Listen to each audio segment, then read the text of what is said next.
as a little reminder, I don't want to get too preachy about science right now, but remember that when you make your hypotheses, the good ones are ones that are testable. And ones you're seeking to do hypothesis testing. We are not seeking to do hypothesis confirmation. Hypothesis confirmation is a bad thing. It means you're not really doing much science. You might feel like you're doing science. You might dress up in a lab coat and wear goggles and all that kind of cool looking stuff, but you're not a scientist, you just play one on TV. If all you're doing, did anybody know the difference between hypothesis confirmation and hypothesis testing? Yes, Kelsey? With hypothesis confirmation, you're kind of you've made your hypothesis and you're trying to, you might even start cherry picking the data to prove it. It's like you might have that bias because you're trying to already just prove this instead of just approaching it like, here's my hypothesis, what does the data say about it? Yes, that's a good start. Pretty right on there. Anybody else in the back? I've heard from you guys. If somebody was doing hypothesis, they were just seeking to do hypothesis confirmation, what's an example of a situation like that? Yeah. Maybe manipulating the way you're plugging it in, and you already have a sense of what you want to see. Okay, yeah, so you have a sense, or you already have a sense of what you want to see, which is true for all of us, right? That's what a hypothesis is. We kind of know what we want to see.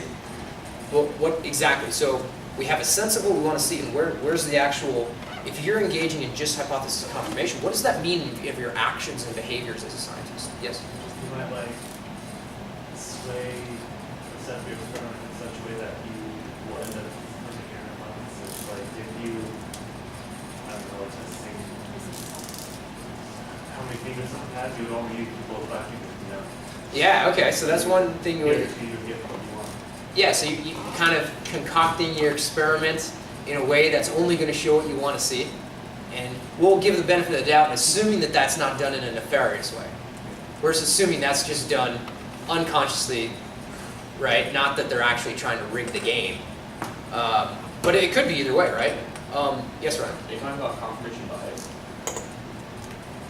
Very close. It's closely related to confirmation bias. What do you mean by that? Where you could set up your experiment, and then you set it up in such a way where it's pretty much guaranteed to happen because the way that you set it up. I don't know if I'm trying to explain it. Yeah. Okay. So we'll get to the confirmation bias in a little bit more detail. Let's say, hold on, let's see. Let's see if we can think about this in another way. Sometimes it's easier to engage the ideas when we talk about hypotheses, we talk about science and testing these ideas and proving these ideas, whatever they may be. It's really just almost the same type of persuasion you're trying to make as a prosecuting attorney. So imagine you're in a courtroom drama. Maybe that's a little easier to imagine, right? Let's say you're on some television show, whatever one your favorite one is, NYPD Blue or Law and Order or whatever. Do you guys like that kind of stuff? Okay. So, remind me your name? Andrew. Andrew. Okay. So Andrew, you are the prosecuting attorney. Okay? Give me an example of hypothesis confirmation. Would it be like the tone they say it?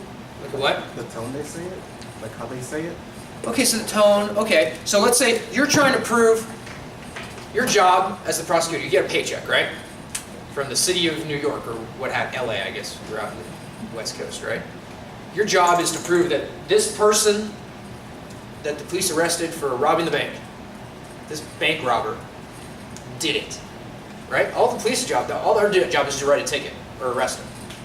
Then their job is done. Sweet, that's all on you. It's your job now to convince people that of the hypothesis that this person is the culprit that did the crime. Why, if that person is your brother or your sister or you, why do you not want the jury, the judge, and the prosecutor to rely on hypothesis confirmation? What's the danger there? Yeah. They might already like kind of have it in their head that this person is guilty or is not guilty. Yeah, They might have, but we all have things in our head already. okay. You're right. How about, what if you were there at the bank when it was robbed?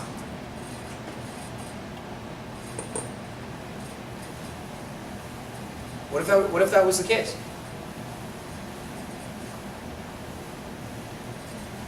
Andrew, you were there. Kelsey was just on the stand and she pointed you out in court. She said, and I said, Kev, was he there on the day of the robbery? And she said, yes. I said, could you please, for the ladies and gentlemen of the jury, please point to the person in the courtroom who was there on that day? And she pointed you out.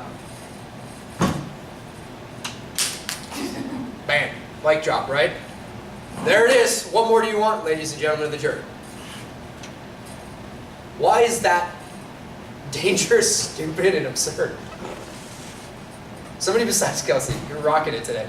Yes, Ryan. Because actually that's one of the least effective forms of like evidence. Why is it one of the least effective forms of evidence? Because the memory can be skewed. Okay, eyewitness testimony, yes, it can be skewed. What if I said, was Andrew the person on the security tape video who was in the bank that day? And you said yes. Forget about leading. Oh, okay. No, don't stop talking. I'm just saying forget about leading. It's not about, that's not the issue at hand. The issue at hand is something very different. Why is that why is that a bad form of evidence? Because it's not evidence at all. What if he was cashing a check and he was robbed? Being there doesn't mean you did it, does it? Heck no. But so yes, I've already given me these ideas that we all have our internal biases. We started off with an idea, right? Now my job, if I'm the prosecutor, is to prove that idea that the cops gave to me. They said, hey, we think that guy did it. I said, okay, great. That's my job. I have to prove this idea that we're starting with, right?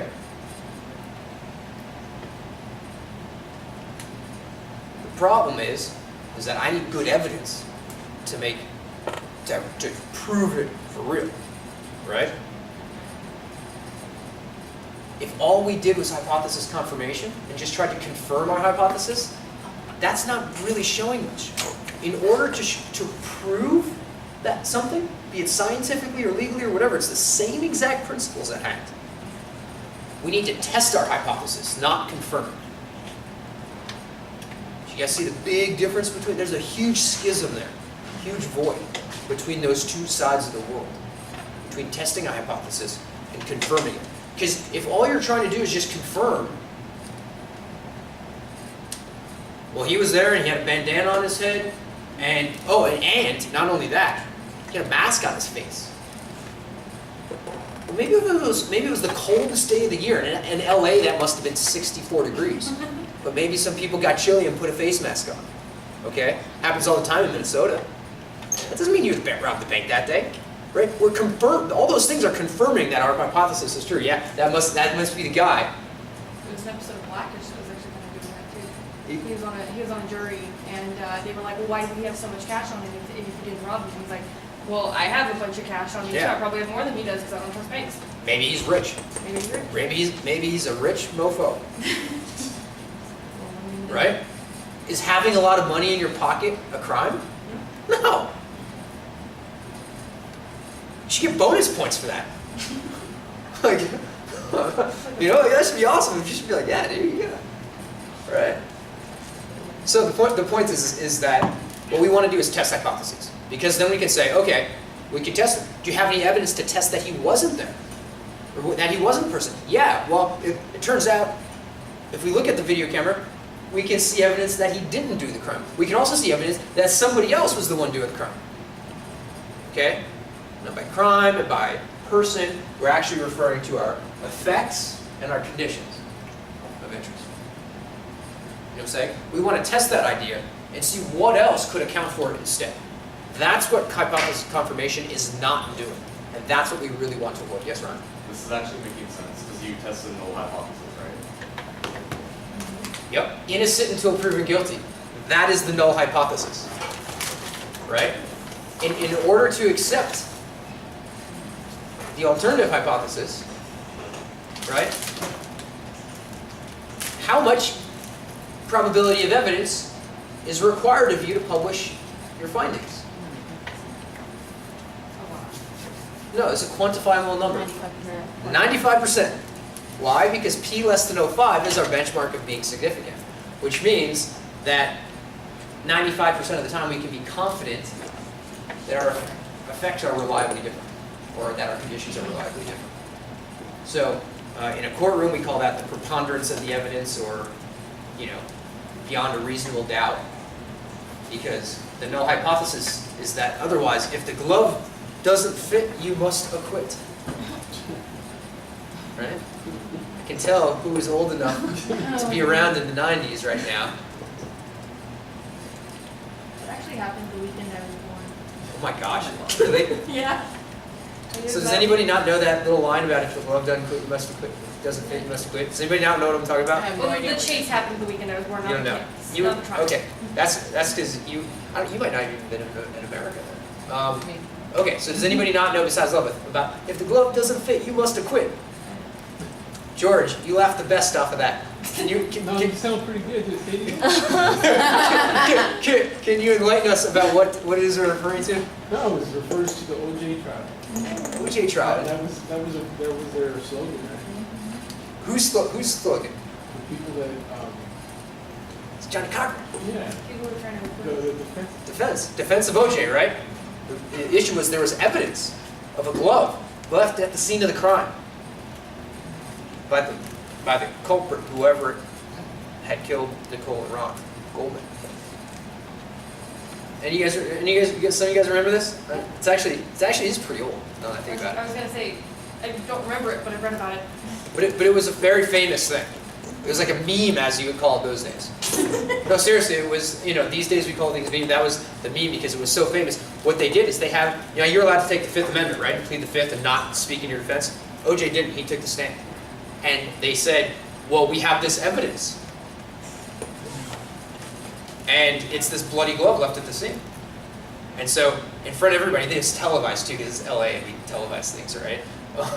So the whole thing, and he went to put the glove on, because, right, if he was the murderer, then it would be his glove, and it would fit. And the glove was all shrunken and tightened up with dried blood, so it was very tight. And he, you could probably do that thing where, like, you try to make it seem like your hand can't fit into the glove, but basically, there's a famous picture of him trying to pull it on, and it just wouldn't fit. And so the defense line that became this big famous meme was, well, look, if the glove doesn't fit, you must acquit, because it's exculpatory evidence. And we're now testing the hypothesis as opposed to just trying to say, oh, we're confirming it. Well, he was caught running in a white Bronco away from the scene. That's guilty behavior. Okay, we're confirming our hypothesis. It was probably him. Lock him up, throw him away. No, that's actually not proper, right? We got to test our hypothesis through things like that. And that was the thing. If the glove doesn't fit, you must acquit. So anyways, that's a nice long answer to your question, Brie. Does anybody else have a question? I was gonna say, I feel like we're making the case that there should be lawyers who are scientists. I would actually definitely make that case. But the thing is there's really not a difference between the two. I would put that back to you guys. What is the difference between a lawyer and a scientist? Should they, at least, do they act differently? We can talk, that's a whole other conversation. But in theory, ought they to be doing things in any different ways? Isn't their job basically the same thing? We should use the same theory, the same criteria, rules, because this is what I sort of used the analogy for showing, is that it really is a very similar process of persuading someone about the merits of your evidence in support of or in refutation of your hypothesis. That's it. Being a scientist really is the same as kind of being a lawyer and vice versa. There's really nothing special about being a scientist in that regard. You're just someone who uses the scientific method to collect evidence and to interpret evidence. That's really it. Does that make sense? Okay. So that's a little bit about how should we expect our hypotheses to sort of flow? What is the information that we're expecting to have it contained in the introduction sections and all that? Other things, just more broadly about the introductions, I was able to take a look at. A couple little things. Make sure you use the Microsoft Word function for double spacing your papers. So try not to just put enters between lines. So the way to do that is, if you want to make your text double spaced, just type what you want to write, then hit Control A or highlight everything. Control A is the shortcut to select all, and then right click on the highlighted section and select the option for paragraph. And then within the menu for paragraph, it'll give you the option to select in the menu for spacing and just go double. The other thing too is make sure you're adding in appropriate references at the places that they need to be. Some of you guys did a really good job of that. Other you guys, looks like you still need to beef up a little bit on the background reading. It's really important to support your claims. Just like in our courtroom scenario. If I'm going to say, this person was there at that time, what's the defense going to say? Prove it. Right? I hope they'd say that. If you were my lawyer, I hope you'd say that for me. Prove it. How do you know he was there? So, if you're saying, oh, well, the prefrontal cortex everyone knows is involved in memory, so prove it. Give me a little citation of that somebody else has collected that evidence that proves it or suggests it. All that kind of stuff. So try to get that stuff in there, and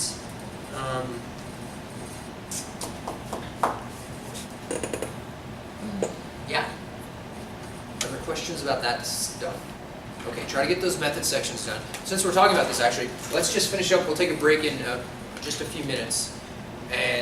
But since we're talking about these sections of introductions and hypotheses, maybe it's a good time to touch base upon methods. Yeah? Okay. So what are we expecting for our method? Yes, Casey. Oh, no, I thought you were asking about what we were I'm sorry, that's just rhetorical. Sorry. So the methods section should be a little bit easier in one regard.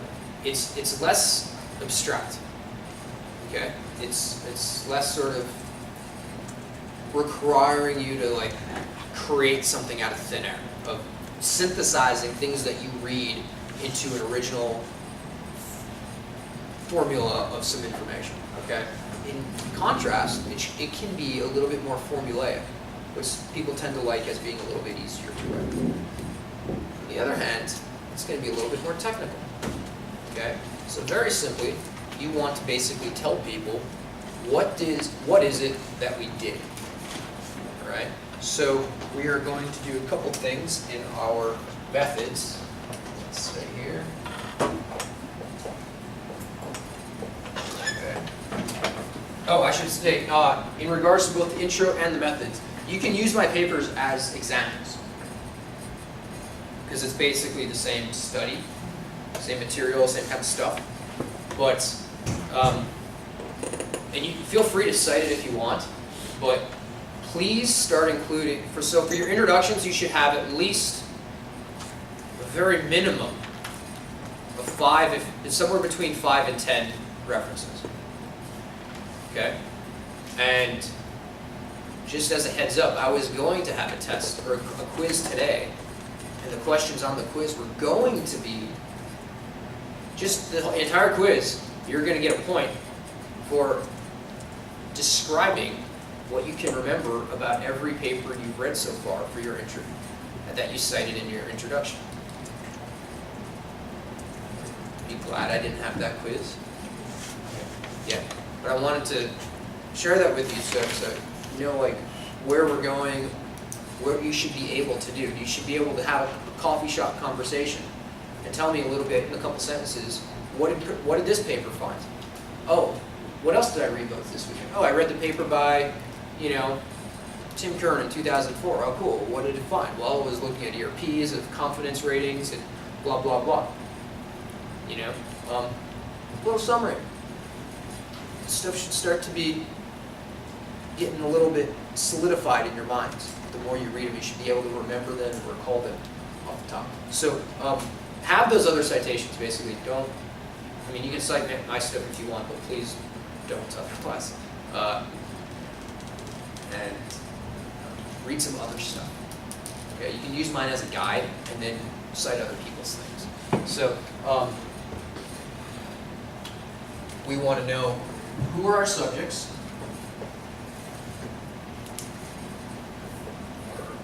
our participants.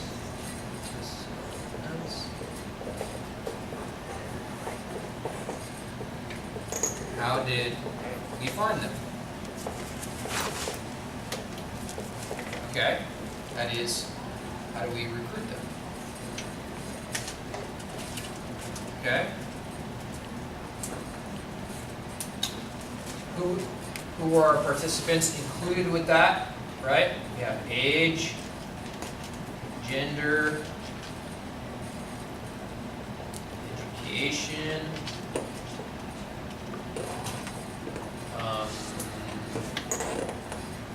oh, you just want to tell us that they're basically normal. By normal, we just mean that they're not suffering any neuropsychological or psychiatric conditions. They're psychologically intact people. Even if we know that just by self-reports, even if they're, the only way we have to know that is that they did not report having any psychological disturbances or conditions. Now, on this note, how are we going to know this about our subjects? Yes, Kelsey? We had that in our demographic data. We did have that in our demographic data collected with our consents, right? So, you guys all collected those papers from your participants, right? Okay. Please turn in those papers, save them for all of your participants, keep them in a folder, and bring them to class at the beginning of class next class. You should be done collecting data by Wednesday. Okay? Bring those copies of the consent form, your demographic forms, okay?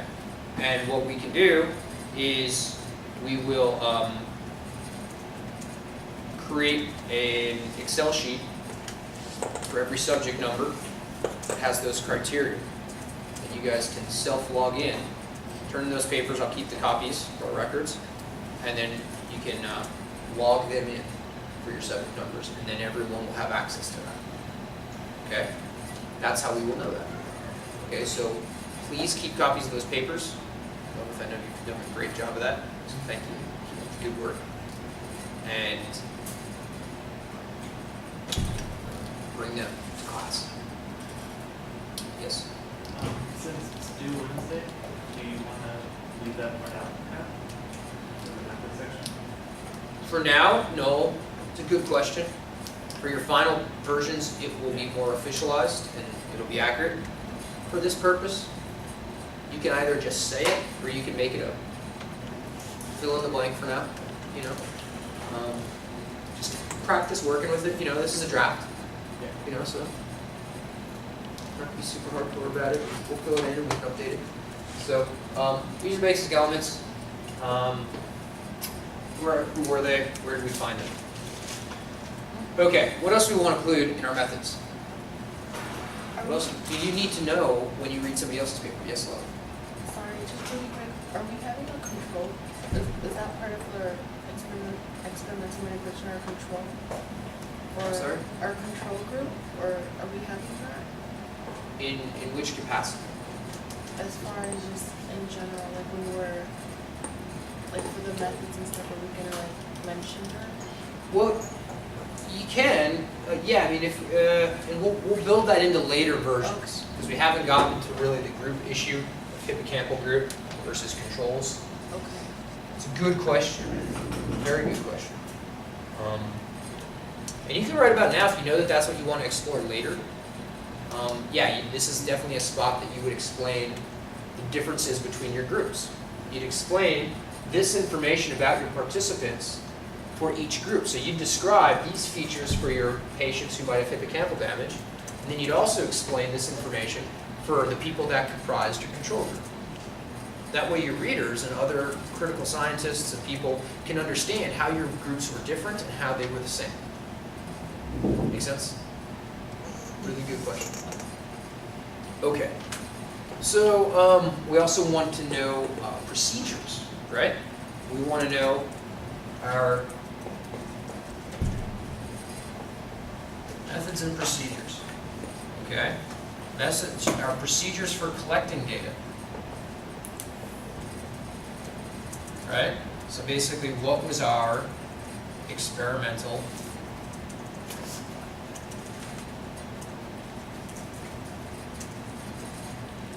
paradigm? Here's where you want to explain in more detail the item confidence or the source judgment and the source confidence tasks that we use. You also want to explain why we did it. These item confidence rating. Great. Well, what if I just told you that when we first started our class and I was introducing what we were going to do for the experiment? What if I just said, we're going to do an item judgment, item confidence judgment, we're going to do a source confidence judgment. Get it? Got it? Good. Okay, let's go. All right? You guys be like, well, what is that and why the heck are we doing it? Yeah? Right? It'd be pretty bad if that's all I said. So we spent a lot of time explaining it, right? Elaborating on it, trying to make it clear so that you guys, who I consider the readers at that point, right? So you guys can understand what we do and why. Okay? So explain a bit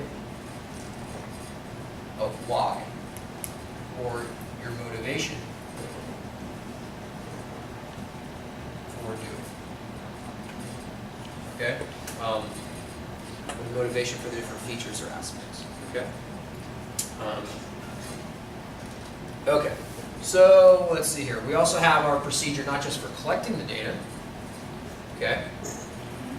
Yes? For the paradigm, is it, like the one that we use, is it like built off of someone else's in the past research that needs to be cited, or Yeah, I mean, do you want us to cite it, or no? you can cite it if you want. I mean, the thing is, it's kind of ubiquitous. A lot of people do Yeah, that's confidence what, yeah. ratings. Because some articles cite it, some articles don't. Yeah, Okay.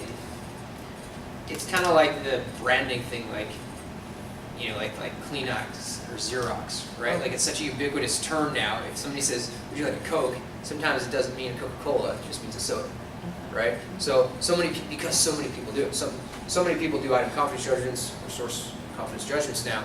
They don't always cite the original people who developed it because we all take things and switch some variants on it and make it our own and do little things. So, I mean, it's kind of up to you.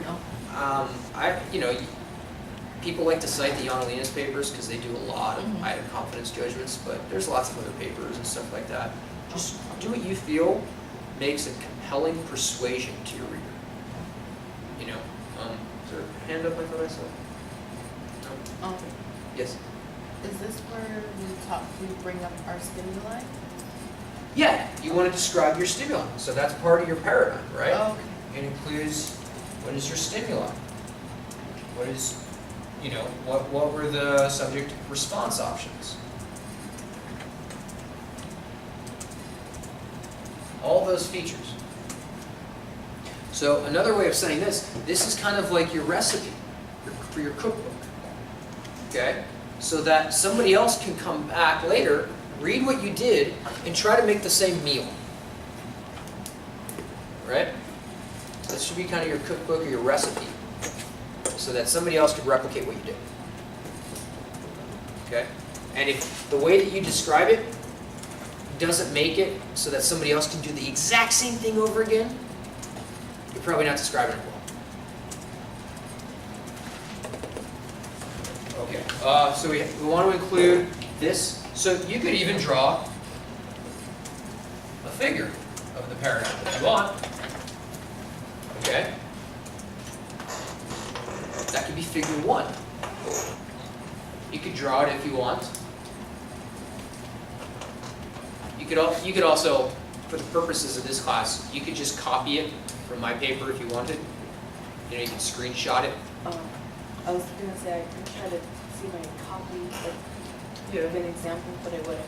You can make your own in PowerPoint if you want. They're pretty easy. Just make a box and type in the numbers or whatever. You can copy mine if you want. You can draw it by hand and take a picture and add it as a JPEG or you know, whatever, like, we're pretty low key about it, you know. But this would be a good place in the methods to introduce that figure of what you did. Because doesn't it make it easy to have a picture worth 1,000 words? Just shows what you did. Okay.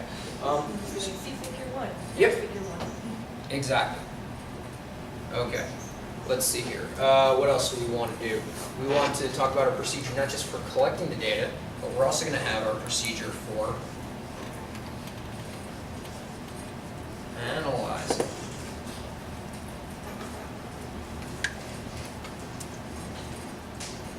Okay.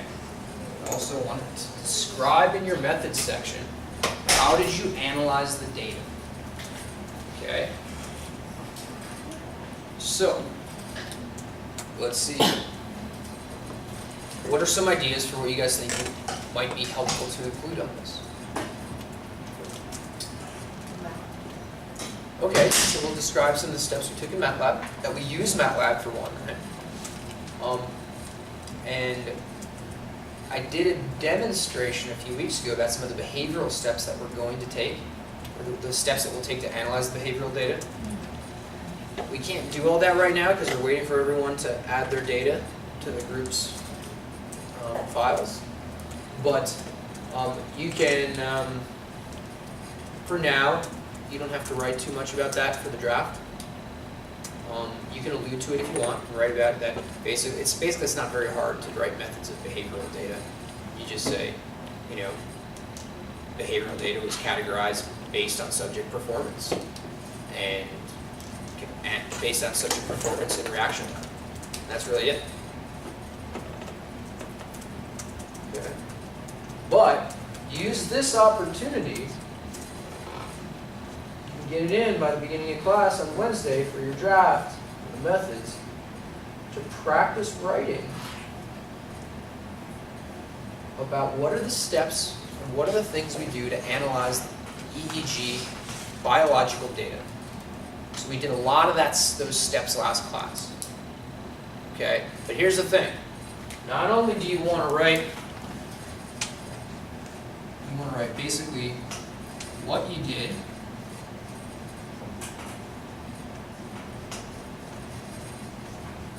how you did it,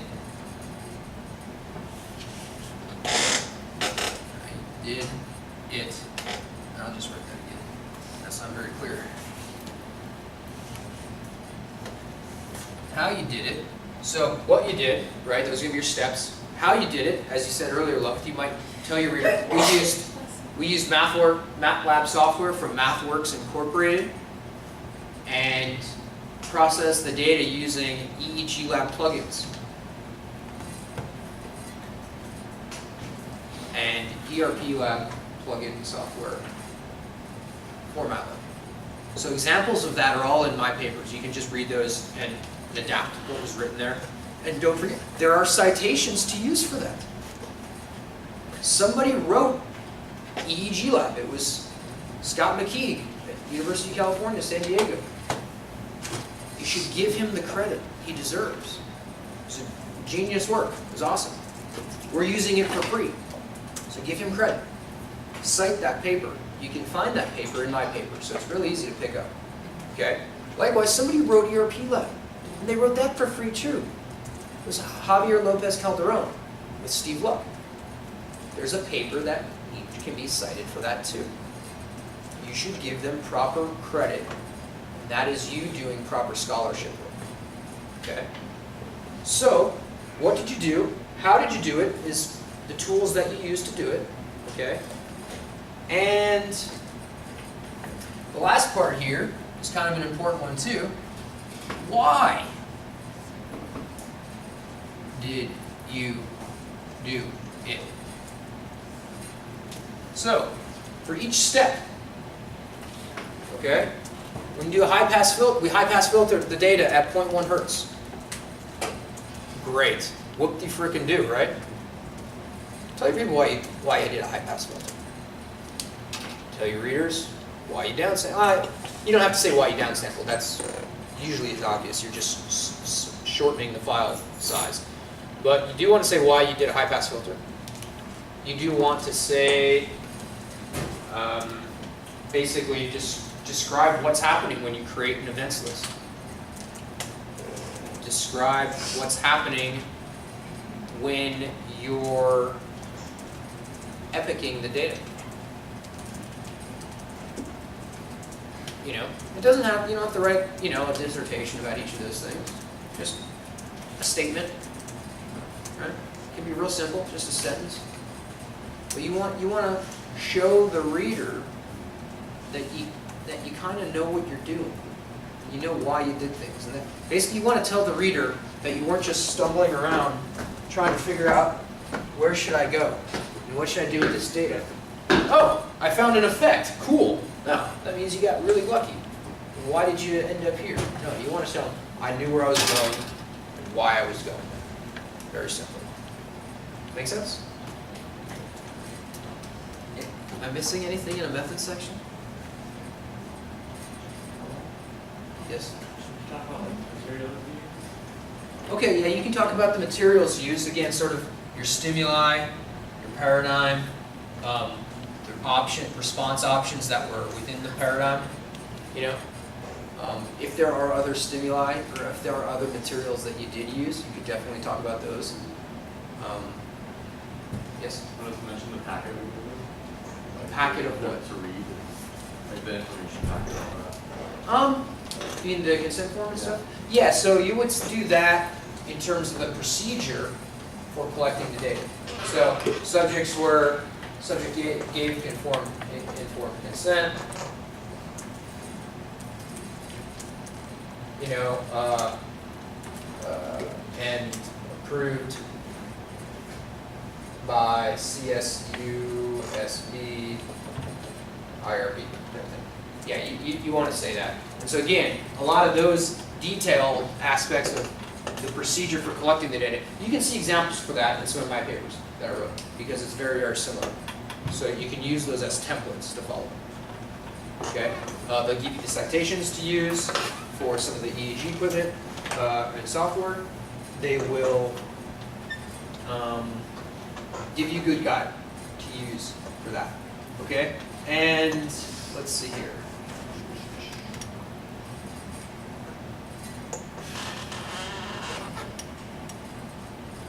Oh, why did you do certain things?